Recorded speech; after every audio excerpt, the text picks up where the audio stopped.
Hello friends, in this video lecture we will discuss appeal to the tribunal, drafting, what is appeal and other related issues. Before I discuss the second appeal, that is appeal to the appellate tribunal, we would like to discuss what is appeal. Appeal is a formal challenge of an adverse official decision. So any order which is being passed and any party is feeling aggrieved against that order, he can prefer an appeal against that order for the higher authority.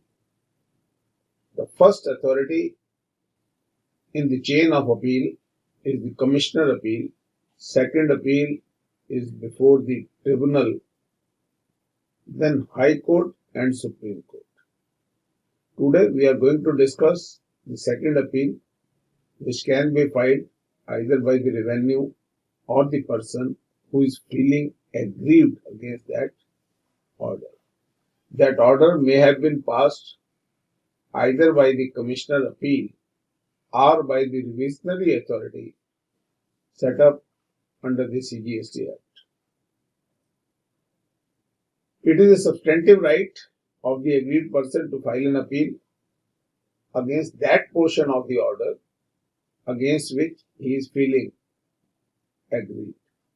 Why I am saying so? Because let us assume I have gone in appeal before the commissioner appeal, which is the first stage of appeal, on 4 issues.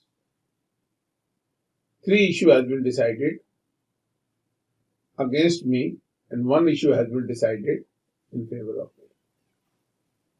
I can file appeal before the appellate tribunal against the 3 issues which has been decided against me, and the department has also got the right to file an appeal against the 4th issue which has been decided in favor of the appellant but against the defendant. As I have already stated, for the sake of repetition, I will once again repeat that in the chain of appeal, appeal to the tribunal is the second appeal and can be filed by the appellant as well as by the defendant. All orders are not subject to appeal. There is one section, namely 121 of the CGST Act, which contains the list of orders against which the appeal cannot be filed. They have been listed in this slide. I will just read them hurriedly for the understanding of all those who are listening to this lecture. An order of commissioner or other authority empowered to direct transfer the proceeding from one officer to another. If the proceedings are being transferred from one officer to another because of administrative reasons, because a person is overburdened and there is another person who is not having much work, or for any other reason that cannot be challenged, an order to seize or retain the books of account, register or other document is also non-appealable order. An order sanctioning prosecution can also not be challenged before the appellate tribunal.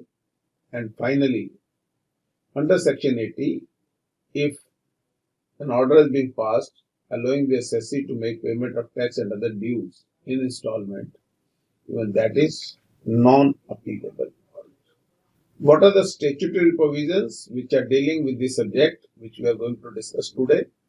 Section 111 to 113 and similarly Rule 110 to Rule 113. It's a matter of coincidence that section 111, 112 and 113 are the same number for the rules also. Appeal to tribunal, appellate tribunal, who can file the appeal? But before we discuss that, let me tell you, in GST law, there are 2 kinds of tribunals which are being envisaged. One is national tribunal, which can have number of benches, and such benches will be named as regional benches. Similarly, there will be state tribunal and its benches will be known as area benches. Both the tribunal have got a demarcated area.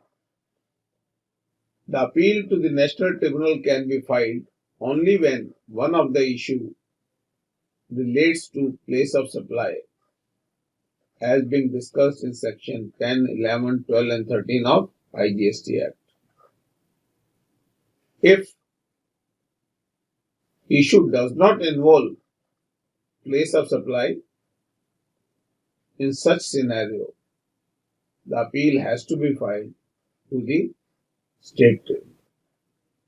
Now, in a state like UP or Maharashtra, which are quite huge in terms of area and resources, if there are two area branches, then I have to look at under whose jurisdiction the order against which I intend to file the appeal comes into the jurisdiction. To repeat it once again, if I am an appellant in UP and my appeal does not have an issue concerning place of supply, then I have to file an appeal before the state tribunal. Absolutely no problem. Very clear. But if there are two tribunals, let us say one in Lucknow, another in Banaras, I will file an appeal before the bench which will have jurisdiction in respect to the order against which I am making an appeal. Similarly, in the case of national appeal also, the place of supply is there and the country is being divided into 6 or 7 parts and 7 regional benches are there. Then I have to decide under whose jurisdiction my area comes, and accordingly I'll file an appeal against that regional bench once an issue of place of supply is one of the issue agitated against. The appeal can be filed before the appellate tribunal by the appellant within 3 months from the date of the communication of the order against which the appeal is likely to be preferred. The appeal has to be filed in Appeal 05 form along with all other relevant documents which are necessary to file along with that appeal, which may be show cause notice, impugned order, or any other document which you want to rely upon. Format of Appeal 5 is given at the end of the PPT presentation, and we will go through that once we come to the end of the presentation. A provisional acknowledgement shall be issued immediately at the time when the appeal is being loaded with the other document, and hard copy of the appeal shall be submitted to the registrar in 5 copies within 7 days from the date the provisional attachment is given to me. I will repeat that hard copy of the appeal shall be submitted to the registrar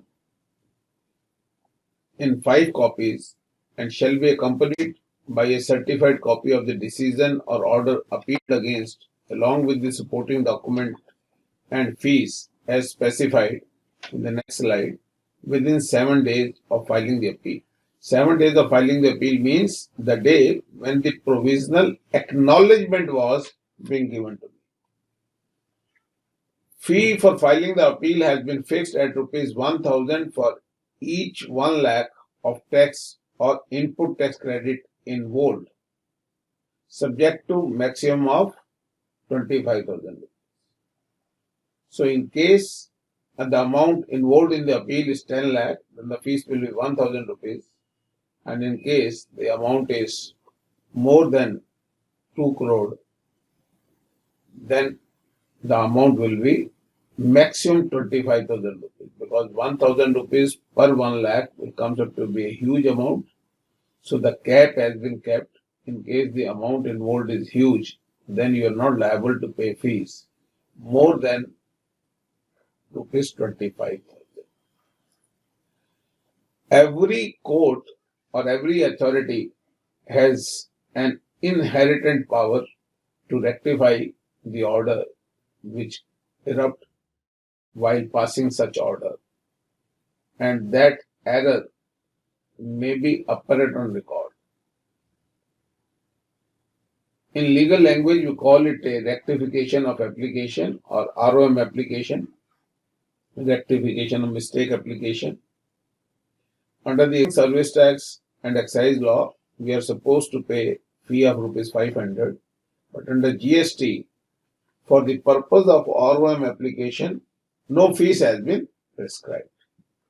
Now, there may be a situation when I have filed my appeal and a provisional acknowledgement is being given to me, but I failed to file the hard copy along with the order and other document with the registrar within 7 days. In such situation, the date of submission of order and other relevant document before the registrar shall be the date of filing the appeal. And in case I submit such order and other documents physically in 5 copies to the registrar within 7 days, then the date of issue of provisional acknowledgement shall be considered as the date of filing of appeal. I'll just give you a small example. Let us say on 5th of January, I filed an appeal on portal and provisional attachment is being given to me. On 10th, I have submitted copy of the order and other document in physical form to the registrar. In such situation, the date of filing of appeal shall be considered as 5th of January. But in case I file those documents after 7 days, let us say on 16th of January, then the date of filing of appeal will be 16th of January. It is very important to understand that the date of filing is very, very important because there is a time limit for filing the appeal. And there is a time limit, there is a power given to the tribunal to extend that time limit by another 3 months. So the date of submission of appeal or filing of appeal becomes very crucial. And if such date is beyond initial 3 months, then it has to be accompanied with an application for condonation of delay. And if it goes beyond 6 months, then assessee has no right and the appeal will be treated as if it has never been filed and that remedy is not available. In that case, the appellant has to go to the High Court under writ jurisdiction. Final acknowledgement shall be given in Appeal 2 form and the appeal is considered to have been filed only when the final acknowledgement is being issued and in that acknowledgement there is an appeal number. Even under the law which was applicable prior to the appointed day, every registrar, either in High Court, Supreme Court or Tribunal, issues a appeal number which is being issued only after ensuring that the appeal has been filed in proper manner. If it is not there, then deficiency letter is being issued and after the removal of deficiency, then the date when the deficiency gets removed is the date of filing the appeal. Similar kind of provision has been provided in the CHST laws. The government, in order to reduce the litigation, has come up with the litigation policy, and under the litigation policy, certain monetary limits are being set up, like 25 lakh for tribunal, 50 lakh for High Court and 1 crore for Supreme Court, wherein the revenue cannot file an appeal. But that limit is not applicable on the assessee or maybe supplier in this case. For the first time, the tribunal has been given a discretion wherein it can refuse the admission of any appeal where, in respect of the issues mentioned herein below, in summarily manner, if the tax involved or the penalty, etc., or the credit involved does not exceed 50,000 rupees. You may say, why it is not being made absolute, why only discretion has been given? The reason is obvious. Sometimes the amount involved is less, but it involves a important issue to be decided by the court. So in such situation, the tribunal may admit looking to the significance of the issue involved, but it may reject such appeal also. And this limit of 50,000 is applicable both to the revenue as well as to the appellant. Now, so far we have discussed how appeal to the appellate tribunal is to be filed by the appellant. And in the initial deliberation, I told you that department can also file an appeal against the appellate tribunal. So far as department is concerned, the commissioner may, on his own motion or otherwise,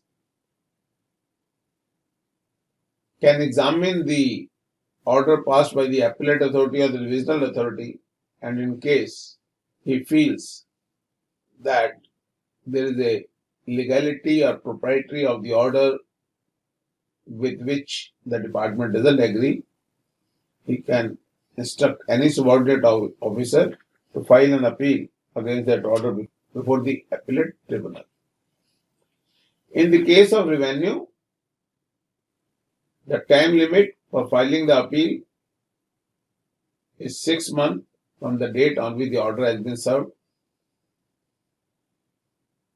unlike 3 months which has been allowed to the appellant.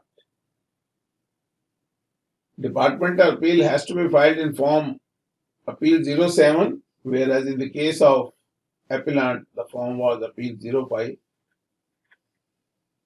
Similar kind of provisions are there which was applicable in the case of appellant, that hard copy of the application along with the order to be appealed against and other documents has to be submitted within 7 days of filing such application. Filing such application means the day on which on the common portal it was filed. Now, subsection 5 of section 112 deals with the memorandum of cross objection. Before I read this clause, I would like to deal with this subject. What do you mean by cross objection? Let us assume I take a case study. I am in appeal before the Commissioner Appeal against the order passed by the adjudicating authority on 5 issues.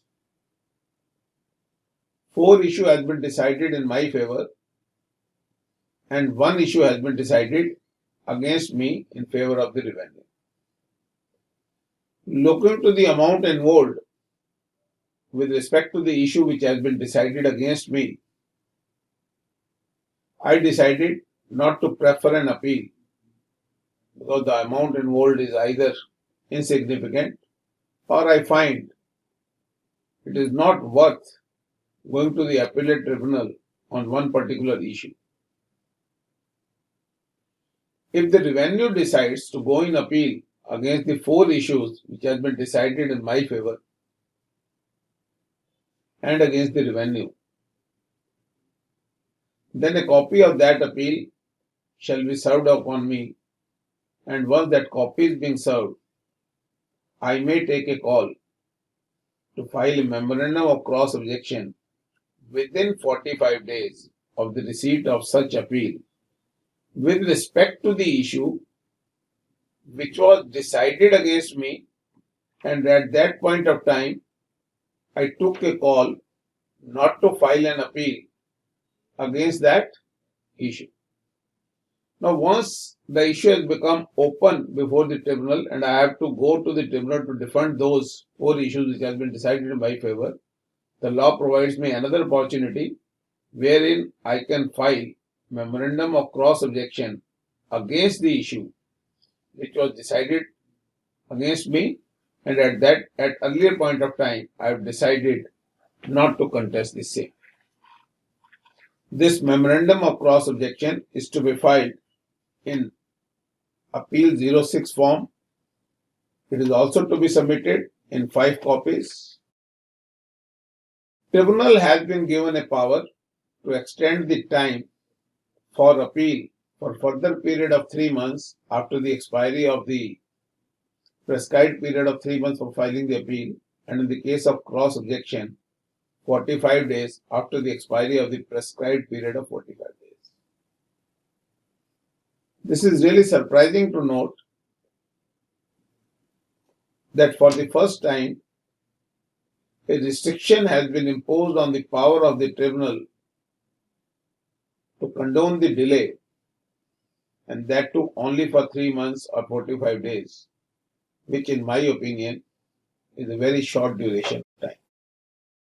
In my humble understanding, this proposition was there in the pre-GST era at the stage of first appeal only, and that is appeal before the commissioner, wherein he was having a power to extend the time limit only by 1 month, and the original appeal was to be filed within 60 days as per the provisions which were applicable immediately before the appointed date. And we have seen that even Supreme Court has stated in such cases, if there is a time limit prescribed under the statute, then there is no reason to apply the General Clauses Act.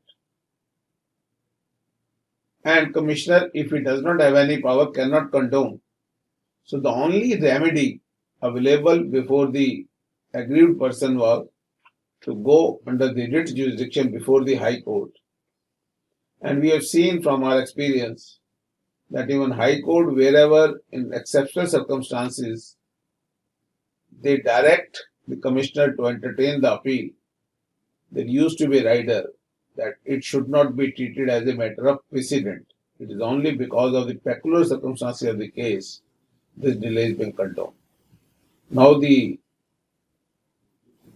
aggrieved person has to face the same problem when he is filing appeal before the appellate tribunal, because in case he does not file the appeal within 9 months or the cross objection within 90 days, then he has no option but to go before the High Court under the writ jurisdiction. In the earlier pre-GST era, and more precisely on 6th August 2014, Section 35F was made applicable in excise and service tax with regard to filing of appeal to the appellate tribunal. If we see, prior to 6th August 2014, if I was aggrieved against an order and I am filing an appeal before the appellate tribunal, then I was supposed to pay the whole tax, interest and penalty. And if the whole amount is being disputed, then there was a power vested with the appellate tribunal to prescribe an amount which appellant was supposed to deposit, and after that his appeal used to be heard on merit. Now, under the GST law, similar kind of pre-deposit has been specified. At the stage of first appeal, I am supposed to pay 10% of the disputed amount of tax in addition to admitted amount of tax, interest and penalty. I repeat, 10% of the tax in addition to admitted amount of tax, interest and penalty. And this amount has been doubled when we come to second appeal which is to be filed before the appellate tribunal, and the amount is 20% of the remaining amount of tax in dispute, along with admitted tax of interest and penalty, subject to maximum amount of rupees 25 crore. So this 25 crore limit is under CGST Act, and similar provision is the SGST Act. Thus, effectively the maximum amount payable by the appellant will be 50 crore. To my utter surprise, this amount appears to be very much on the higher side. Before the second appeal, I am being asked to pay 10% of the disputed amount of tax at the first appellate stage and 20% at the second appellate stage. That means before I am being heard on merit by the appellate tribunal, I have already deposited 30% of the tax which is disputed by. From August 2014, this limit was only 7.5% before the first appeal and 10% was before the appellate tribunal. This issue being debated in various high courts, including Delhi High Court, wherein they say the total amount has to be paid, which is equivalent to 10% of the disputed amount. Meaning thereby, in case you have paid 7.5% before the commissioner, that is first appeal stage, then you are supposed to pay only 2.5% of the tax amount when you are filing your appeal before the appellate tribunal. And now this amount has gone up from 10% to 30%. Reason best known to the revenue, but according to my understanding, it is a very damaging provision, and the amount prescribed as pre-deposit before appellant is heard on merit is very huge. After the satisfaction of this pre-deposit, the whole amount which is due against you, either in terms of tax, interest or penalty, shall stand straight till the disposal of appeal, and no recovery proceeding can be initiated against the assessee. I would like to clarify here that though I am paying 20% of the tax due, but the recovery shall be stopped with respect to not only tax but interest and penalty also.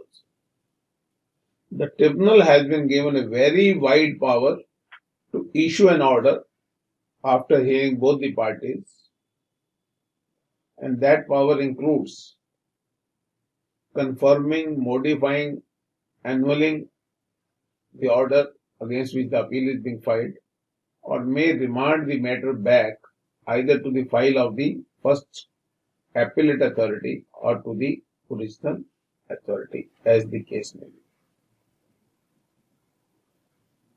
I am only clarifying the term modifying because rest of the words were already there under the pre-GST regime also. So whether modification of demand will include enhancement of demand also, in my humble opinion, yes, because modification can be in either direction, either reduction of demand or enhancement of demand. Once the appeal has been decided by the appellate tribunal, the jurisdictional officer shall issue a statement in Appeal 4, clearly indicating the final amount which is liable to be paid by the appellant, and that final amount shall contain the amount of tax, interest and penalty. There is a saying in the criminal law, सो गुनाहगार बच जाएं, लेकिन एक बेगुनाह को सजा नहीं होनी चाहिए. So there should not be any hurry in deciding the matters. But when we look at the section 113, subsection 2, it is really surprising that even the tribunal has been given the power to give adjournment only for 3 times. This kind of provision was applicable under services and excise on the adjudicating and commissioner appeal level, but tribunal was having a very wide power, and we have seen in the past also that in tribunal the matters have remained pending for long 6 to 7 years also. Maybe there is a vacancy in the benches for members. Sometimes there is a rush of litigation and huge appeals are being filed.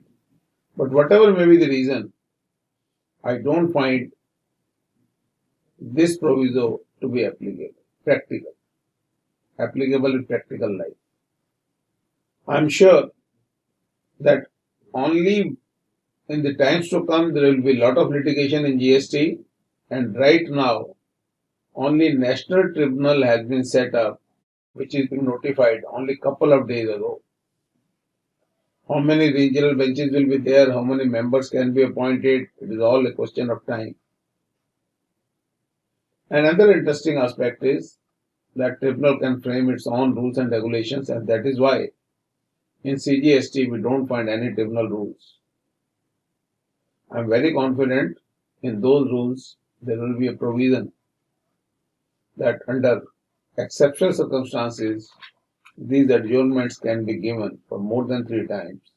And looking to the time constraint, looking to the volume of litigation likely to be there, and looking to the facility and infrastructure being set up, I am very confident this subsection is very difficult to implement in real life. Let us see how it is going to happen. As I already told you, that there is always an inherent power before the authority to rectify any order passed by it, and same is the case with the appellate tribunal also. But the surprising part is, even for the rectification of mistake ROM application, the time limit of only 3 months is being prescribed. And in case it has got to increase the demand or liability of the other party, then notice has to be given. That is on the principle of natural justice, understandable. But what is really surprising is that even with respect to the rectification of mistake order, period of only 3 months is being given. I think the intention is to discipline the litigation and to dispose of and file off the appeals, file various orders, and even disposal of appeal has been burdened with a time limit. Maybe a good step, but it can be said to be a good step only when it can be really implemented. And in terms of subsection 4 of section 113, the tribunal may decide the appeal within 1 year from the date when it is being filed. This is very important to note, that the tribunal is not concerned or not bound by the Code of Civil Procedure 1908. Will be guided by the principle of natural justice and have power to regulate its own procedure. We have already discussed it, and very soon we will have tribunal rules at this national tribunal rules, which is being notified couple of days down the line. Powers are the same which are to the civil court under Code of Civil Procedure, and all proceeding of the appellate tribunals are being considered to be judicial. Now, once I am filing an appeal against the order of commissioner, appeal or revisionary authority, I need to ensure that the impugned order has given a justice with regard to the confirmation of demand. As I have already told you that show cause notice is the foundation of litigation. If that notice is not being served within the time specified under section 73 or 74, these are the only 2 sections when the notice can be issued. And I have taken this ground before the authorities below, and they have not addressed the issue according to my satisfaction. And I should take that ground before the appellate tribunal also as my first ground. You can issue the show cause notice for recovery of non-payment of tax, short payment of tax, erroneous claim of refund, or wrong availment or utilization of credit.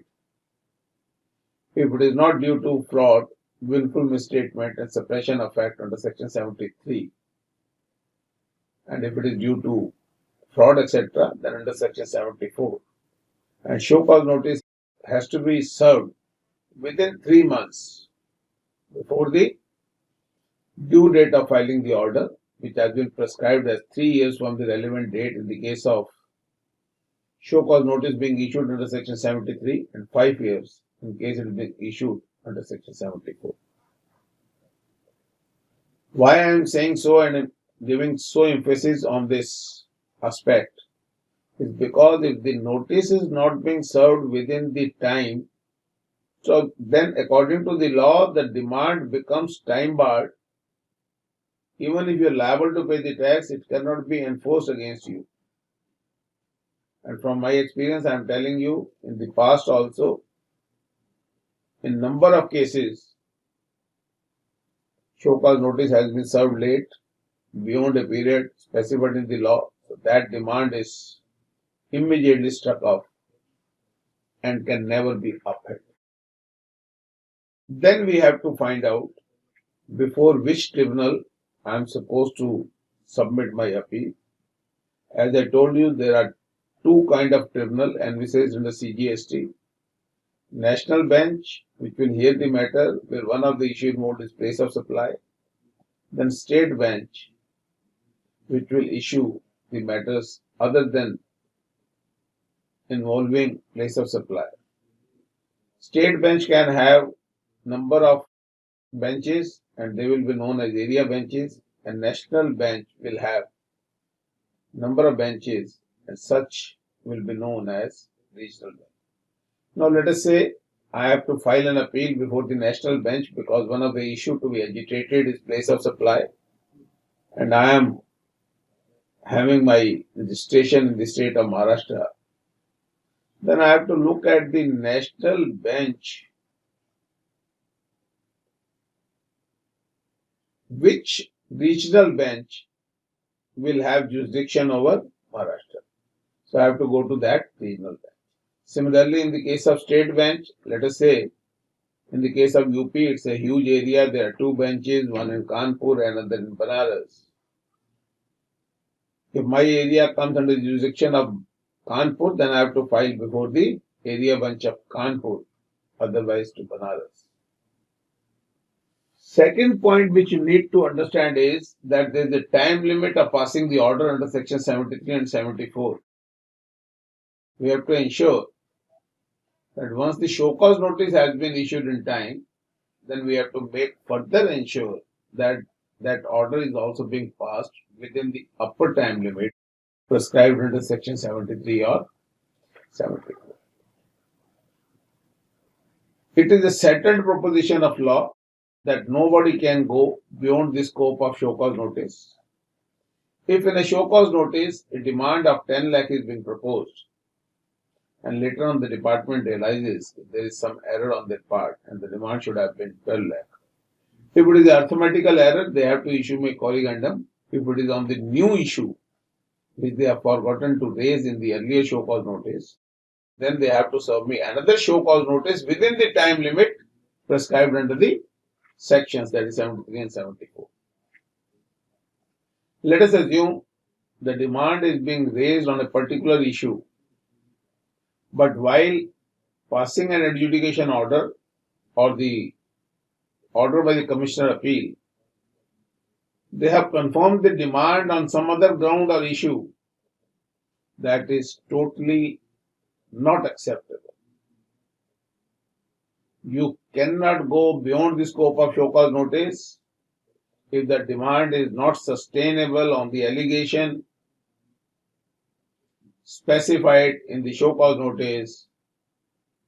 The authorities, that is adjudicating authority of Commissioner Appeal, does not have any power to improve the quality of show cause notice and confirm the demand on any other different ground. Each order, either it is a adjudication order or the first appeal order, must be a speaking order containing all the details of the issue, finding the first taken by the appellant and reasoning behind passing such order. If it is an ambiguous or arbitrary order, a ground should be taken to say so that we have not been given a specific order, it is vague. And we have seen in the past that sometimes even the show cause notice are being quashed, and even those orders are being quashed which are non-speaking. One of such cases, Shubham Electrical, passed by Delhi Tribunal and affirmed by Delhi High Court. So the order should be a speaking order. You must ensure before filing an appeal before the appellate tribunal that you have been heard properly, you have been given a personal hearing, and once the personal hearing has been given to you, a principle of natural justice is being followed. Sometimes you appear before the authorities, but still they pass ex parte orders. If that being so, a ground should be taken before the appellate tribunal that the principle of natural justice has been defied, or the position that I am being heard, though mentioned in the appeal order, but in fact, in practice, there has been no opportunity given to me. So it should also be one of the appeal if that situation is there. While filing the appeal before the tribunal, because it is the final fact-finding authority, I must talk about the appellant while drafting statement of facts first, and then I must explain the nature of the activities which are subject matter of dispute. Not only that, I must state in brief what is the case of the department and why the department want me to discharge this tax liability. Thereafter, I must give up my case and all the possible defense without prejudice to each other must be taken. It is important to mention here that legal grounds can be taken at any stage. So in case you have not agitated any legal ground before the authorities below, there is no problem. You can take that legal ground in the grounds of appeal filed before the appellate tribunal. We must give the financial summary of the demand which was originally proposed in the show cause notice. If any relief has been allowed by the adjudicating authority or the commissioner appeal, not only with regard to tax but with regard to penalties also, preferably in a tabular form,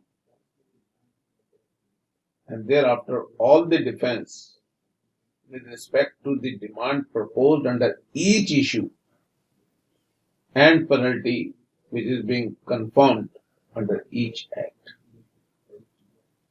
Whatever defense you have taken before the lower authorities, either adjudicating authority or the appellate authority, if not accepted by such authorities, should be reiterated in the appeal before the appellate tribunal. While passing the order, if the commissioner's appeal has invoked statutory provisions or legal provisions which are not correct, looking to the facts and circumstances of the case, then a ground should be taken that the demand is being confirmed by invoking the provisions which are not applicable. To explain this aspect, I would like to give you an example. For example, on 1st July 2012, negative list was introduced. The charging section and the definition of service was also in a different section. And prior to that, services are taxable under specific provisions. So let us say show cause notice has been issued involving the period 1st April 2010 to 31st March 2013, wherein the negative period from 1st July 2012 to March 13 and pre-negative period up to 30 June 12 is involved. While confirming the demand, he must apply charging section 66 along with the relevant provision under subclause 105 of section 65 of taxable services.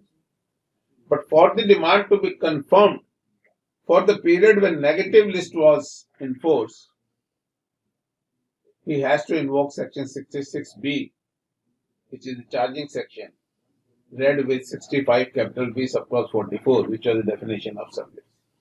So similar kind of proposition can be there in GST.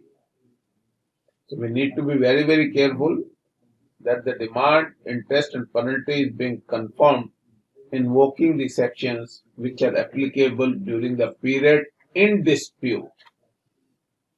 If the appellate authority, adjudicating authority, revisionary authority has relied upon any case law while rejecting my contention, then I must distinguish such case law why it is not applicable.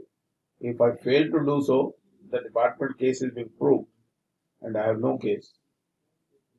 I have to distinguish these judgments, these notifications, circulars which are relied upon by the department while arguing their case is not applicable, and I have to come out with the case law which support my proposition.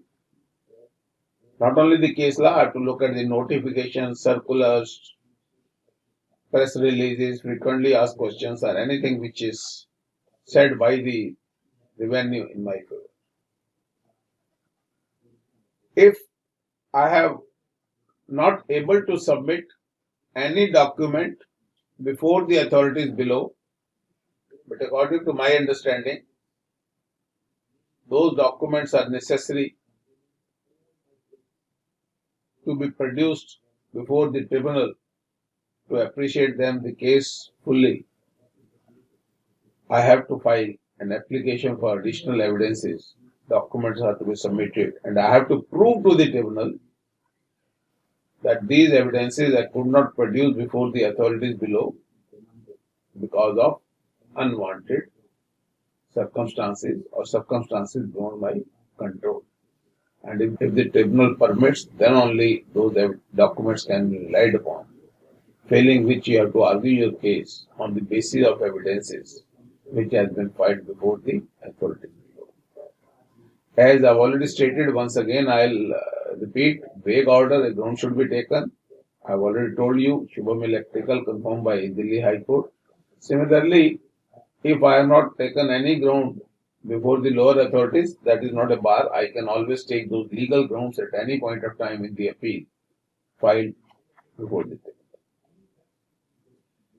tribunal being the final fact-finding authority. So therefore, the appeal before the High Court shall lie only when the legal issue is involved. So we need to be very, very clear that the facts must be stated very clearly and should be argued in detail before the tribunal. Then comes the issue that I have to make a prayer for seeking relief. That should be properly worded, what exactly I expect from the tribunal, and then that prayer should be made in a very proper manner.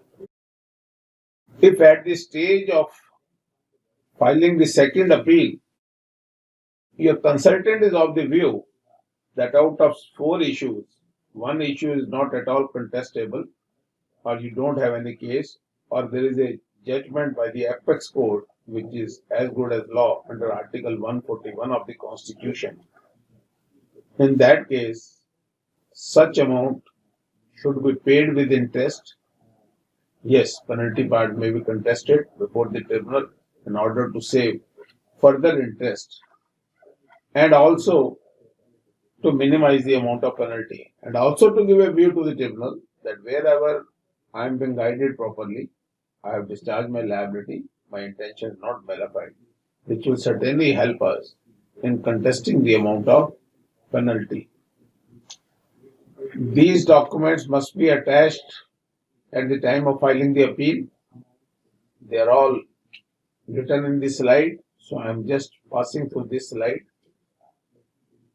As I told you, all possible defenses to be taken without prejudice to each other.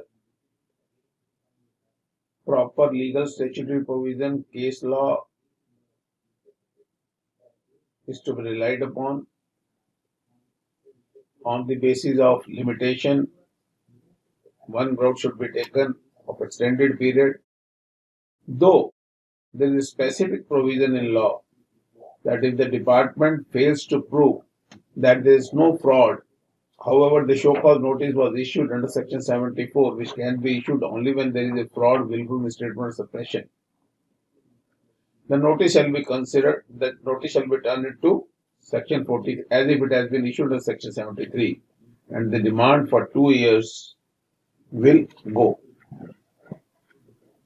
In addition to these specific grounds, there are certain common grounds which should be taken, and these common grounds gain more importance in GST regime.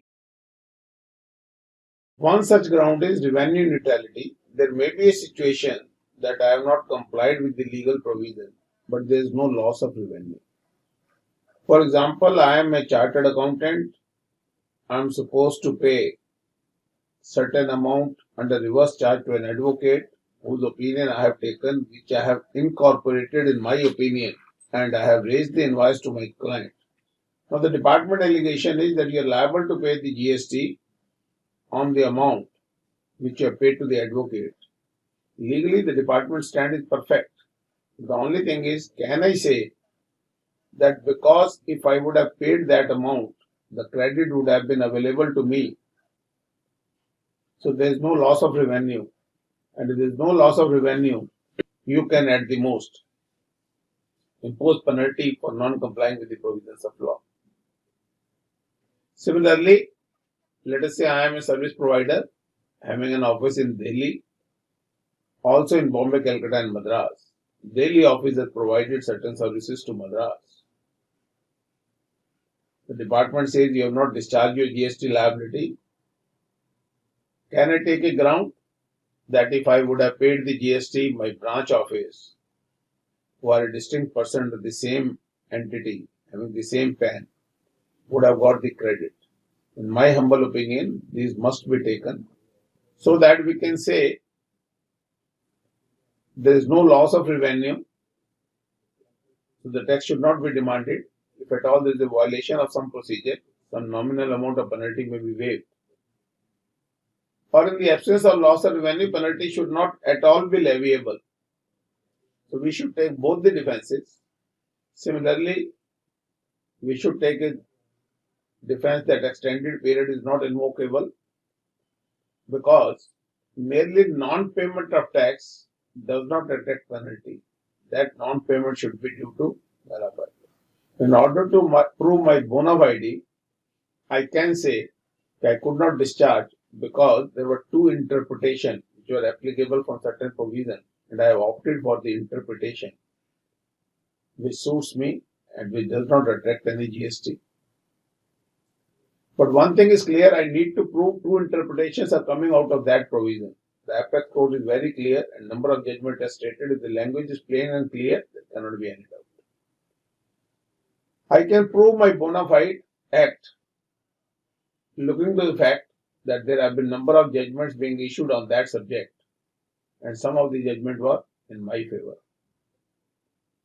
I can prove my bona fide if I was doubtful about the GST liability, and in the contract is mentioned that the liability shall be paid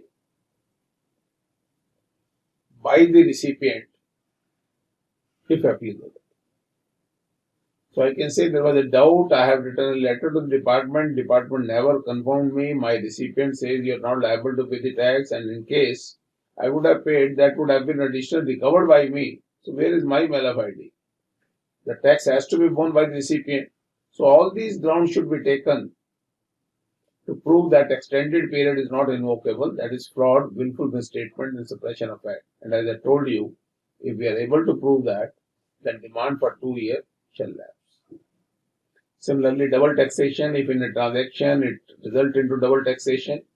I take an example of a construction contract. I got a contract for 100 crores. I gave it to my subcontractor. Now the subcontractor has not discharged the liability.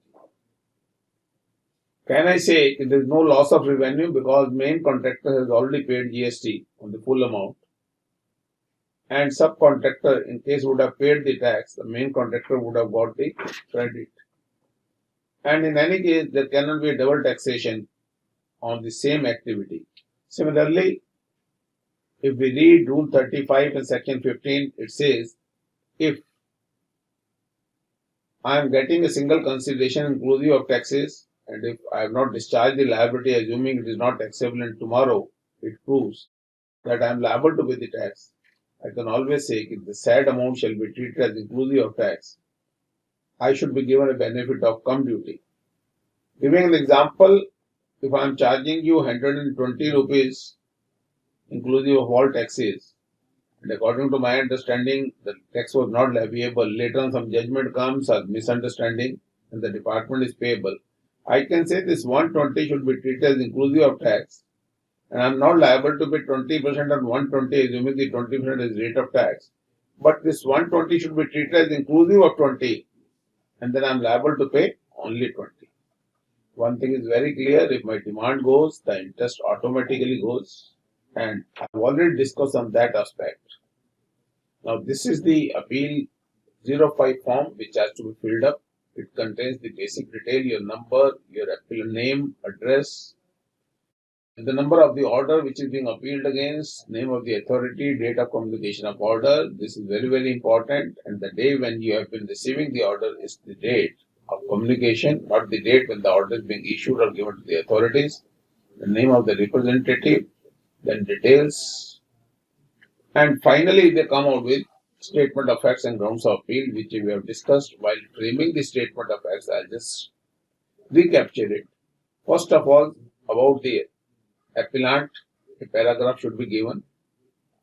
Then transactions which are in dispute. Then case of the department, why the department want me to pay the tax on that. Then what are the penalties which are being levied. And then I have to give my case, why I am not liable to pay the tax. And finally, on all the issues on which the demand is being proposed, I have to take all the grounds of appeal. And once those issues are being appealed against and grounds are being taken, I should also look at the valuation part, cum duty part, and common grounds which we have discussed. Then finally, a legal prayer is to be made out. And then, as I have already told you, we are liable to pay admitted tax fully along with interest and penalties, but I have to pay 20% of the disputed amount of tax. So those details are to be given. And if place of supply issue is involved, we have already talked about it, then the appeal will go to the regional bench of the National Tribunal, and then the verification part. Similarly, this is a format of cross objection. I don't think there is anything which need to be discussed. This is on the similar line of appeal, etc. And this is the finally, friends. And I would like to conclude my deliberation on this subject in this video lecture. Thank you. Thanks a lot.